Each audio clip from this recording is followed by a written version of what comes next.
Welcome to all of my BPTV friends and fans, my YouTube fans, and my new fans. This is my 21st The Talking Machine show. I'm Alan Levine, The Talking Machine. I have another great guest who's an author. He wrote a book, and I'm going to let him introduce himself.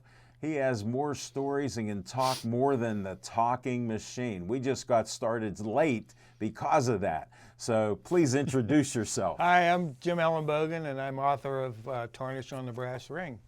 And when did you write this? The book was written a couple years ago, and it needed to be polished in my mind because I'm one of them kind of guys that just never satisfied. Well, this is your first book. Yes. Mm-hmm. Of course. No, I understand that. Well, we're going to talk more about this towards the end of the show. Sure. But I want to find out about where were you born at? Well, I was born and raised in Old Lawrenceville before it was a place where people wanted to go for You mean a good yuppies time. love it now? Yeah, I guess, is that what you call them today? They did 20 years ago. The Lawrenceville I grew up in, the best skills you could have would be knowing how to box and fight because that's pretty much all you did. Well, I know some boxers. Did you box? I did a little bit, yeah. Mm-hmm. Do you have any brothers or sisters? Oh yeah, that's what taught me how to be tough 'cause from them beating me How up many every brothers day. and sisters? 4. You're kidding. No sisters. Huh? No sisters, just brothers. Oh yeah. So you're one of 5 brothers? Yeah, and what's interesting is You don't have to say any more. Yeah, but Carry on. yeah, but what I was going to say is, my mom, God rest her, used to tell me I'm going to get mine, and I have all daughters and all granddaughters. So now I'm really tortured. You have 2 beautiful daughters, and Thank you you. have a couple granddaughters too. I do. Mm-hmm. Right? You want to say hi to them before we get deep? Hi, gals. I'm sure they're going to be watching this and critiquing me as they normally do, particularly Well, how I dress. That's a big thing in my He dressed casual, like the Talking Machine. He got a collar. He got the mic on. You're good. In my book, Dad is okay. All right. All right. So where'd you go to school? I graduated from Peabody High School, and then afterwards I went to the University of Pittsburgh. Okay. And what kind of degree did you get? I have degrees in economics and finance, but my education is a little different because I'm a U.S. biological responder, and I'm a terrorist instructor, and I have some management stuff from Allegheny College. We so- need that resume. Those are awesome Yeah. things. Well, I needed that. I was former chief of special and emergency services for Allegheny County, and Right. those were valuable Before tools. we get to that, I got to go a little bit of sports because you said you do know sports. Did you play any sports? I did a little bit till I'm one of them guys that. Knee. Oh yeah. Mm-hmm. That Yeah, happened. What was your favorite sport then? Football was definitely my And you favorite. played football? I did a little. So you got hurt and Until whatever. I got hurt. I even, smart me, played in the years ago the Sandlot semi-pro Understand. leagues. So you know, I'm not sure. I get up and curse myself every day for playing in those leagues. Friends but- of mine and family asked me to play even rugby and football in the Sandlot leagues. Guess what I said? you No. were- well, you were more intelligent than I Yeah, was. yeah. So I said no. Well, maybe at that time. You might have me beat when we dig into deeper I what kind you've of done. think that when you're young, you really do believe you're invincible. You do. Mm-hmm. Till I found out I'm about 30-some years old and I can't do what I was doing at 20. Exactly. Yeah, that sort of helped me. All right, so you graduate college. What was your goal? What did you want to be? My original goal was I wanted to be a doctor, and unfortunately, my mom had passed when I was young. How young? She was only 47. Oh my, that's terrible. Yeah, and it kind of threw me, I was one of them, you know, I was a Lawrenceville kid anyway, so it kind of made me a little wilder than I probably. Yeah. 'Cause my mom was the one. Even Kept though you on the rails. I mean, my dad was a tough cop, Yeah. but my mom was the Oh, one. your dad was a cop. Oh yeah, oh yeah. Wow. And my mom was the one though that kept Kept us you in under line. control. Oh yeah, me and And my the brothers. Oh yeah, she was like a ninja with her shoe. Really? Oh yeah. Wow. Hey, may she rest in peace. But God rest her, she was an amazing woman because she was one of Dr. Salk's assistants when he developed the polio vaccine, and Dr. Salk wanted to use my brothers and I as his original guinea pigs, which she kind of was Sure. like, no, I don't think so. So, No, and I got my kidney transplant. It's Starzl Montefiore now. And I've been telling people, because I'm at high risk, and I go, I thank my parents for saving my life in 1963. We had to go get polio vaccines in 1963. My sisters, there's 3 sisters, 4 of us born in 5 years. We're going there. What are we going? They go, this will keep you from dying. You know, we didn't even know what it was. And we go there, and I thank my parents and God that I got a polio vaccine, because people were dying, people were crippled. People didn't realize FDR had polio because they hid it from people. And look at the complications he had and things like that. So I tell people something simple. What a connection you have. You got me fired up here, Yeah, Jim. that's what really, like, particularly in today's world with all vaccines and things, I kind of have different views about it because I grew up around it, you know. No, and that's true. Like, I found out that I can't take any live vaccines because of my anti-remission drugs. And I had 2 vaccine shots and a booster, saved my life. I had COVID December 10th. I got a breakthrough COVID. They don't know why or how, but I got it somehow, and I survived that. I got the monoclonal 2-hour infusion, and within an hour I started feeling better. My lungs, I had COVID pneumonia. I had breathing trouble. They almost kept me in the hospital, but that got me out. Well, and you're I a tough survived guy. now, and I'm back stronger than ever. Yeah, I think So- somebody whispered in your ear that someone might take your place there, and you weren't having that. Maybe so. I like your style. You're going to go far. Okay, so you wanted to be a doctor, and that wasn't going to happen. I just kind of went native, for lack of a better word. Right. No, you don't have to give me all the details, but I can say there was probably some trouble in your life. Well, what's interesting too, at the time, I come from a very political family. I'm sure a lot of people know the names. And I do. My uncles, and God rest my father, You dragged. can drop names like you want. Well, they dragged me into politics. Okay. And the kind of the rest is history. And in those days, you made your living working in the government, and you. Well, you got family history. It makes Yeah, sense. Just like my grandfather worked at the newspapers, my dad said I could work at the newspapers. I was going to be an architectural engineer. That's gone. So I went that route. And what year did that happen that you made that move? God, 73 maybe. Okay. And like I said, I got deeper and deeper into politics, and eventually I ended up being an Allegheny councilman for 3 terms, which, No, congratulations. I remember seeing your name in the paper and different TV things and all kind of stuff over the years. yeah, I always said that I was probably the worst example of being an elected official, because I just pretty much from head to mouth, and my colleagues and ex-colleagues would tell you that. Yeah. So it didn't fare well with a Well, lot you of remind me of my dad. He was honest and blunt. That was me, and they still talk about that, and that's why I never curried. That's why I had to share that with you. Well, I appreciate that. But that's what cost me currying favor with some of the higher ups, because they couldn't control me, and you know. Well, that's what it's all about in this day and age. Who you can control and point them in the direction that you want. Now So- I'm controlled by children and grandchildren. So. Yeah, but that's a good thing. Yeah, I agree. Because you're alive to have to be able to change. Yeah, I really believe that you can always change no matter how old you are. Well, you got to keep an open mind. Exactly. We know friends that were old at 30, and Yeah.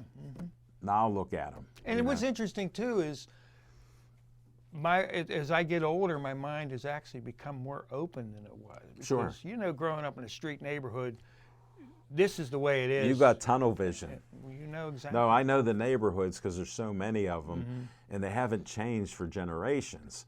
Look at how Pittsburgh's set up with all its ethnic communities. You know, before we were woke, in fact, my generation, we never called Pittsburgh the Burg. That's like Well, you said ridiculous that stuff. the other day, and about 20 years ago, people started calling it the Burg. Well, I always said we're Pittsburgh, Yeah. and I never went to the Burg thing. In those days, we didn't say what neighborhood you were from. You said Right. what ward you were from. Right. You know, Because Lawrence. that meant something. Oh yeah. You'd like be like 20th Ward or something like that. Exactly. I was particularly. And I was a suburb guy. So they go, "You're in the country." They go, "You're from the country." They thought we were farmland and Greentree. I go, "I'm 3 miles from downtown Pittsburgh on the Parkway." I go, "I almost live in this city." But they were very distinguished, like Lawrenceville now, Lawrenceville. But in my day, there were 6, 9, and 10. And you distinguished what part you were from by what ward you. Wow, that's you pretty said you were interesting. from, you know? And what was your first job in politics? Because I'm curious. The first job I had in politics was working in the Allegheny County Controller's office. How the heck did you get that job? Actually, my uncle, you know, politically, you know. No, I know how He it did worked. it. You're an inside guy, so I'm getting, for all of you out there, this is like history and facts of what happened with political jobs in Pittsburgh. The stuff that you see today Yeah, was commonplace in those days. You know, you got your job, but you were expected to donate out of your paycheck. You were expected to buy tickets. There was no one to protect you. You know what I mean? no, you supported your party. And Totally. your boss. Yeah, You know, because they got you in. we were making $12,000, $13,000 a year, and twice a year they'd come around with $100 tickets, and you choke on it, but you better buy it or you may not have a job the next day. Right, right. That's just the way it was. No, thanks for sharing that, because a lot of people don't realize that. These youngsters today, they have no idea what we went through No. to make it better for them. Yes, they're reaping those rewards. They are now. You know, they have their unions shops. They have federal court. If you tried to sue back in those days, they'd laugh at you because the judges were all part of the system that, you know. No, people don't realize it. No. In my union career, I had to fight corruption in my own union There you go. because they wouldn't give overtime to younger guys. We had to make it equal. And then I ended up becoming the chairman, which was the chief steward. I had battles when I corrected it. Guys wanted favors. And I said, "You put me in to end the favor system because you never were making overtime." I go, "Now I have what's called an X book. We rotate it." And it worked perfectly. You know, in those days, there were some wards that employees were expected to kick back 10% of their paycheck Yes, I to had the heard ward that. chairman. Yeah. Yeah, like I made hardly anything. I didn't make more than $50 extra above what the pay was. And I'll be honest with you, back in the day, I've seen more than enough guys that opened their mouth that fell down a pair of steps. Oh, sure. You know what I There mean? were actions to reactions. Oh yeah, and those guys were happy to comply because they could curry favor with the bosses. It helped them for the next thing that was coming up. Exactly. Or the next position. Okay, so you're in the controller's office. How long did you last there? Oh, maybe 6 or so years. Really? Did you get married in the meantime, or? I did get married in the meantime. She, at the time, she was an investment person for Mellon Bank, so this Wow. was all very foreign to her. Wow, what a job and a different. And she was from the country, so she thought I was from another world. You were. I was. You were. Whatever, 3, 6, or 9 of Lawrenceville. Yeah, 10. 10. Okay, 10. That's where he's from. I'll have to ask some of my Lawrenceville guys about that. Oh yeah. Mhm. So yeah, I'm trying to think what street they lived near. Maybe 50th or something, or. 52nd, that was all 10. Okay. Once you hit Stanton Avenue going toward Highland I Park, know that was area, 10. so yeah. But what was interesting too, as you went through those neighborhoods, every so many streets had a gang. Wow. You know, like in Morningside, you had what they called the steps, the guys that hung around the steps. Right. And there was the field that hung around in the behind St. Raphael's. I mean, Right. and that's and you know, No, that's just the way. I like the Bronx Tale, the movie. Oh, no, that's a great movie. When it comes on, I watch it again. I love that stuff. Yeah, old Definitely. Pittsburgh was very different than it is today. Well, talking old Pittsburgh, when I started in 1974 working downtown, I thought it was like the Wild Wild West. There were floating poker games in bars, houses. There were, you could knock on a bar door and mention a guy's name, and an 18-year-old like me could get in. They'd let you into the bars. They never carded you. Machines. And one of my favorite stories, and I'm not going to say where, was Go ahead. I got taken to lunch by 2 elected officials, and I'm looking in the counter and they had T-berry gum and stuff, and I'm like, how old is that? So I asked, they asked me what I wanted for lunch, and I'm like, well, I like that burger and that. And the waiter looked at them and looked at me, and they go, we got ham and we got ham soup. Here it turned out that was just a joint. It was a front for, Look at the poker machines and everything else in every bars, and look at the bookmakers. In my own union, I had a dozen bookmakers with 250 guys. Yeah, well, you know. So, We even had guys, they were like guys who would lend money for points. And we had that too. I mean, I won't even get into that because the Teamsters were so strong in that guys would have to go see a Teamster. I had a friend who owed money to one of them, and I won't mention his name, and he goes, can you talk to him? I go, I can't talk to him. I go, I'm friends with him, but you owe him money. He asked me to try to get him out of trouble. I said, you got problems. He ended up paying. But no, these are crazy stories. Now, how did it work in the politics? You move out of control, or what did you get next? Because I know you were interested in other things for sure. Well, I ended up going to work for a city councilman for 2 years. Okay. Can you mention that name? His name was Mark Pollock. Okay. And he kind of sold me a bill of goods, and a lot of the ward people felt that they were used because the minute he got in there, he totally flipped his mantra. Oh, okay. So he told you one thing, did another. He was a moderate guy, and he went so far to the left that these guys, they started attacking me. Because of him? Yeah, and I'm like, I don't have nothing to do with this. Well, he ends up firing me. Yeah. Because I didn't. You weren't going with the program. No, I wasn't, because I wasn't going to alienate my whole world for him. Sure. So that was that. So I left there. Thank you for sharing this, and please don't hold this against him.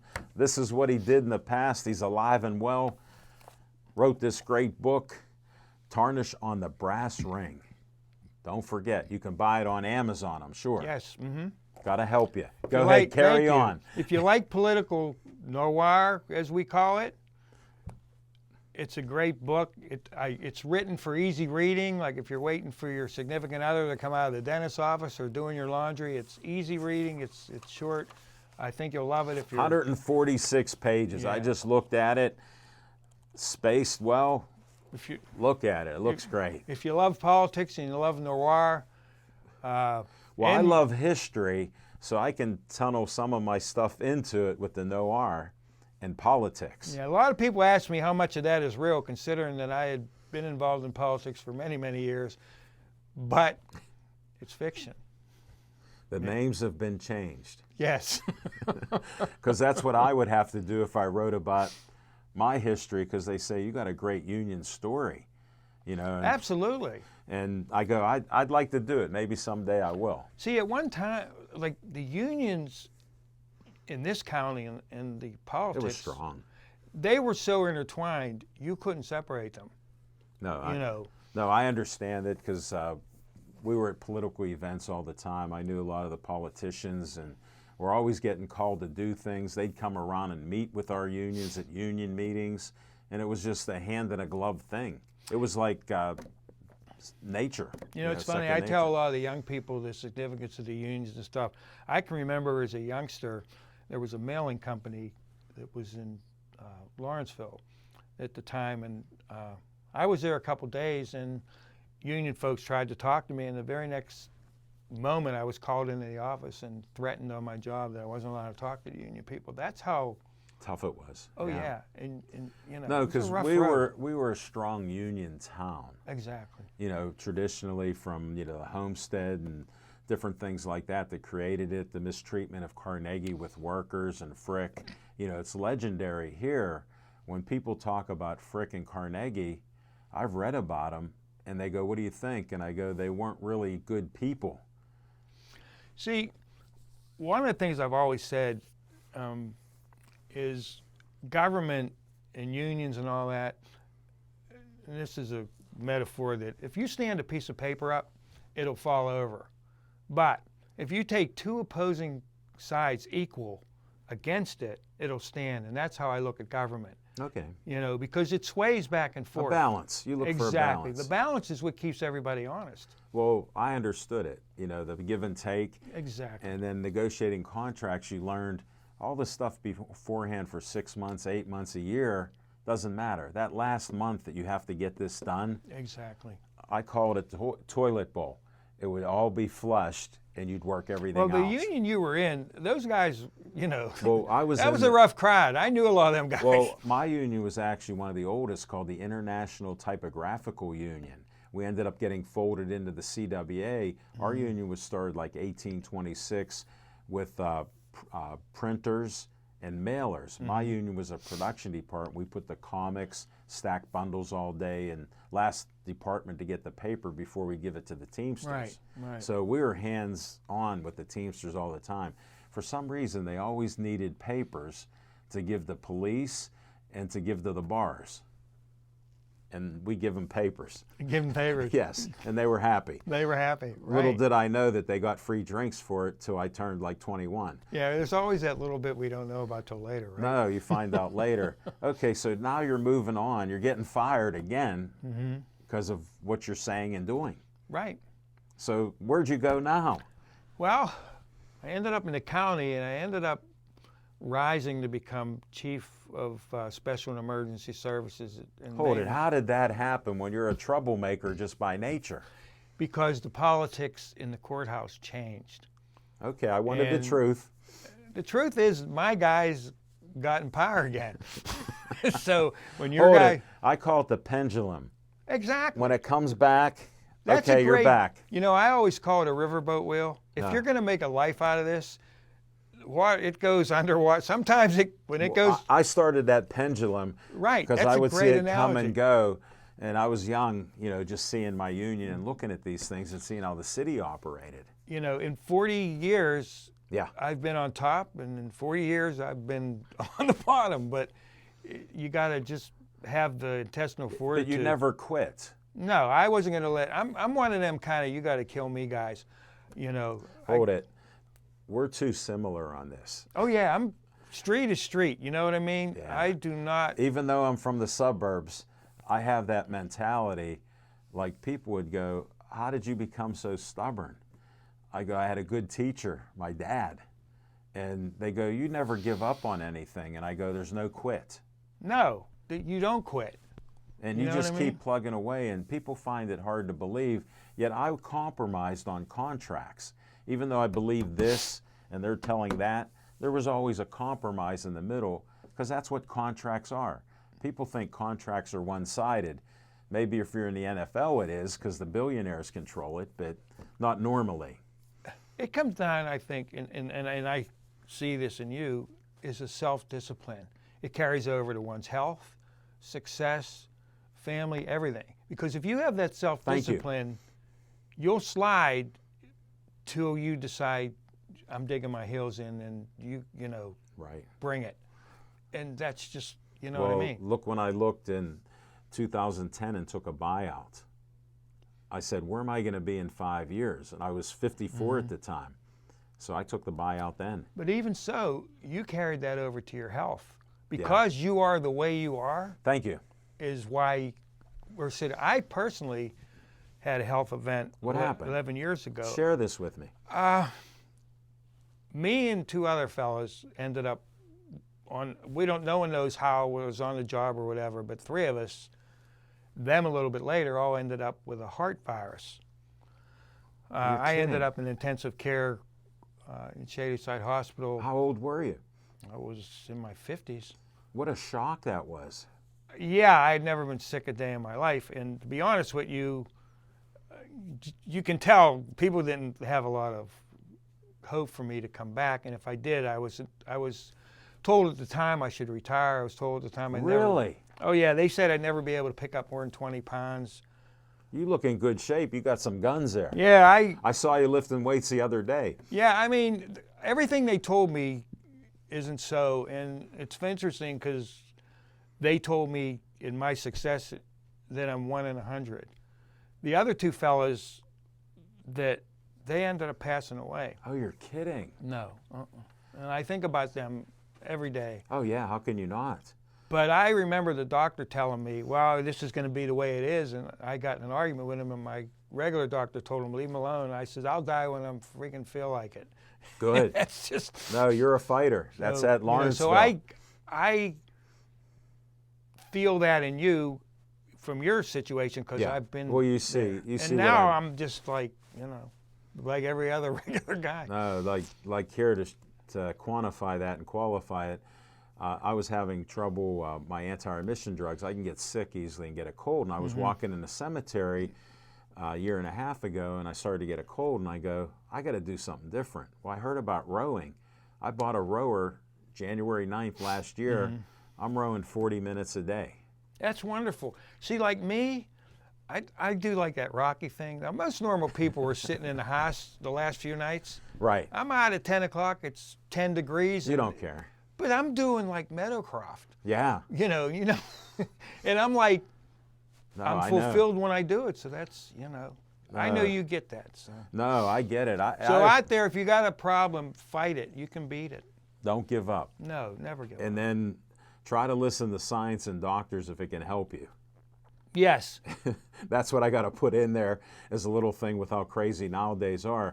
Here, we're going to end. Where did you end up with your career? You were a council, Allegheny council member, 3 terms at the end. Yeah, I ended up the chief enforcement officer for Southwest Pennsylvania for the Department of Revenue. Wow. And then I needed a change. The last 5 years, I just left them to finish my book. I worked for Donnelly Bull and... yeah, they're well known in the city. Yeah, they were a great... They're a great company. They're great folks. They're family owned. They gave me that opportunity, and I was able to...